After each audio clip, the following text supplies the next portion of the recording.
Well, actually, As Nagle reached the 17th green, his lead had been cut to just 2 shots, and he faced a 10-foot putt to save his par. Nagle's lead was now just a single shot.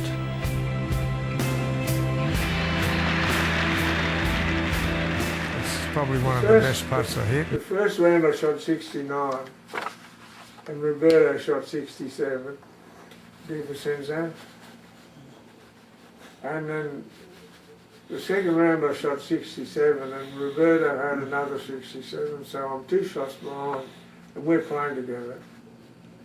So we go out in the third round, and I shot 71, and Roberto was about 74 or 5, I think. And the heavens opened. We were supposed to play 36 holes. Oh, yeah. But the heavens opened and flooded everything. The Valley of Sin was full, the water was going down the clubhouse locker room, all the bunkers were full. So the morning players were, half of them were all out. There was so much water about that they called the 4th round off. The championship would be concluded the following day, and Nagle could contemplate his lead overnight. Well, I was pretty comfortable. I was 4 shots in front of Arnold with 4 to go. And he birdied 15, I 3-putted, so that made 2. And then I watched him get par off the 16th, and I made par. And then I watched him get the 17th, he hit it on the road behind the green, and he got up and down 2, made 4. And I'm on the green, but I putted down about 6-8 foot short.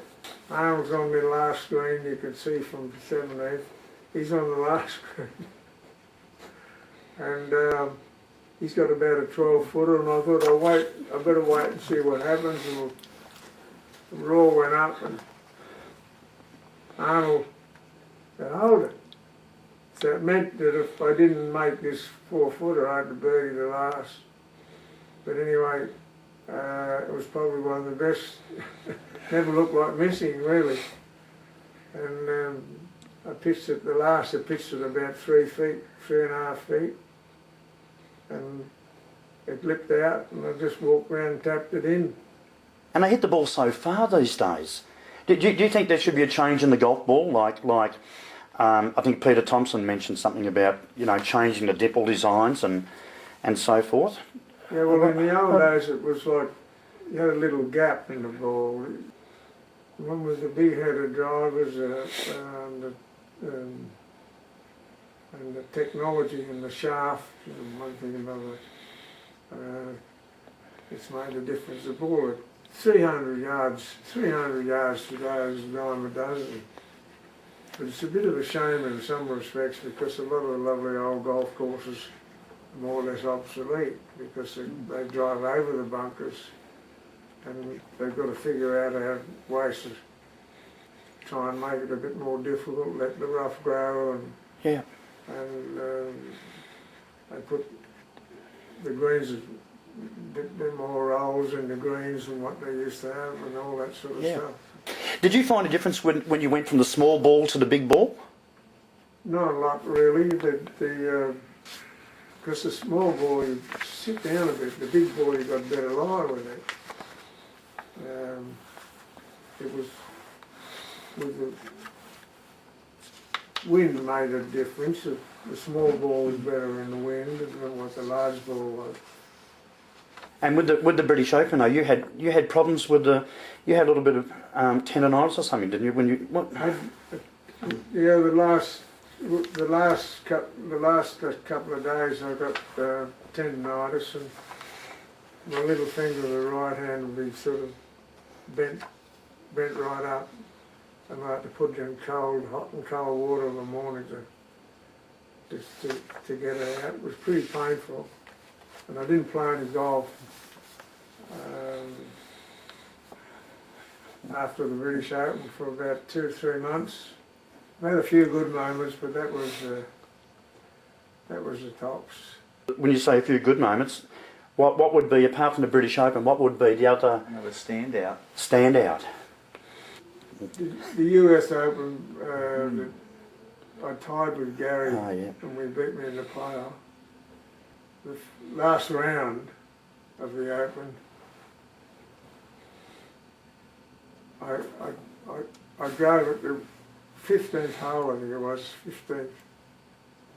Yeah, 15th. I drove it perfect for the shot to the green. But when I got up there, I was laying in a patch of rough grass, like a little, and had to carry a bunker. But I turned it over and I put it in the bunker on the bottom side, and then I came out and I three-putted, made double bogey 6. I thought, oh well, that was it, you know. But Gary double bogeyed the short par 3, so. And at the last hole, I left my putt about half-inch short going in for birdie,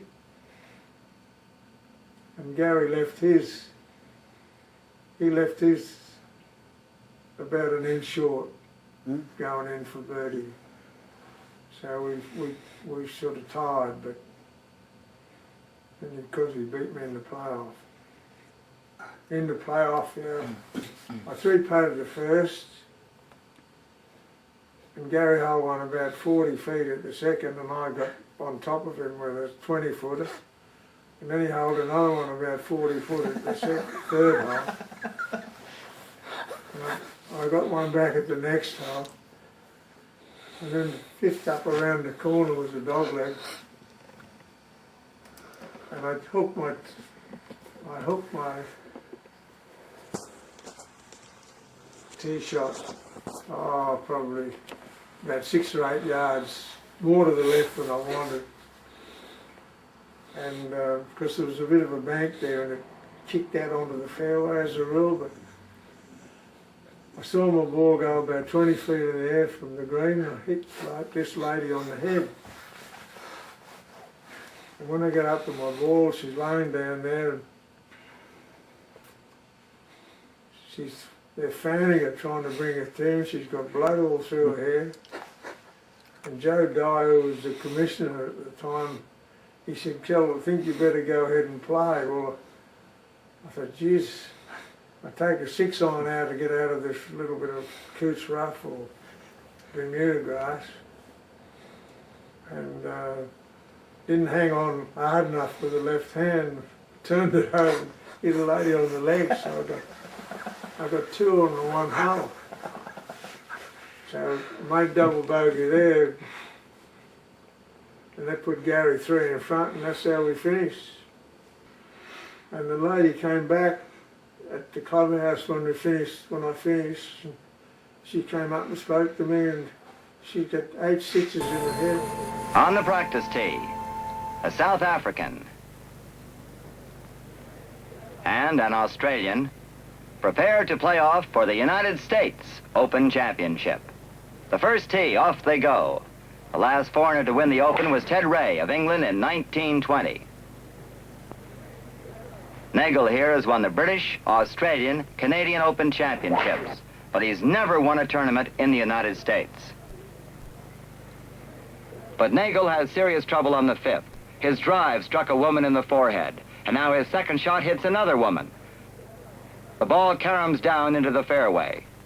Later it was learned the injuries were not serious. Nagle is upset. His third shot catches a bunker on this long par 4 hole.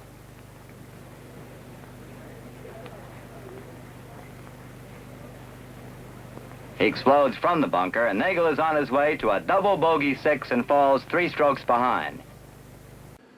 That's just one of the memories that stick with you forever. Did Gary say anything to you after the round, or did he? What was Gary like playing with? Yeah, you know, through that, he's a real good. gentleman and just like yourself. But no, he's a tenacious little player. Did he talk much? Do you actually chat when you're out there Oh, playing, a little or bit. does he sort of, Yeah, you a know? little bit, not a lot, but a little bit. Did he say anything after the hole there where you hit the 2 ladies? Like, did he say, "Ooh"? Did anything No, like? not really. We're on with the game, you know. It's been really fantastic today chatting, and we appreciate very much, you know, your time to have us at your home. But really, it's been a great journey for me.